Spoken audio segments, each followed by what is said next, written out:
नमस्कार मंडळी. यावर्षी मामाने ठरवलेलं भाच्याला नवीन काहीतरी शिकवायचं.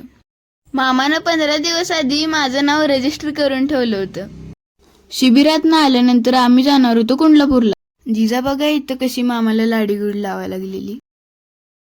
कोण कुठं बसायचं हे फिक्स झालं. मग आम्ही बसलो गाडीत. आता हे सांगा बरं, कवठेमहांकाळमध्ये कुठं आहे हे ठिकाण? आणि ओळखलं तर नक्की कमेंट करा. गाडीचं पोट भरूपर्यंत तिला पेट्रोल पाजलं आणि झाकपूक झुकपूक करत निघाली की गाडी. कुंडलापूर तसं गाव छोटंच आहे, पण आजूबाजूचं सौंदर्य मनाला वेड लावून टाकतं. कशी आहे ती वळणं, सेम टू सेम पुढच्या गाण्यासारखीच.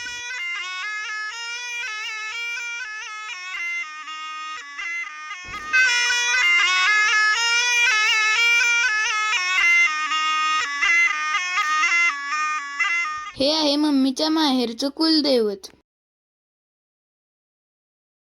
मामाच्या प्लॉटच्या बांधकामाची सुरुवात बघून आलो. येताना घुंगराचा आवाज ऐकला आणि मग ठरवलं रस प्यायचंच. मीनं सगळ्यांना बरोबर रसाची वाटणी करून दिली. बरोबर गाणं जुळतंय. रस प्यायला ये म्हणलं माय.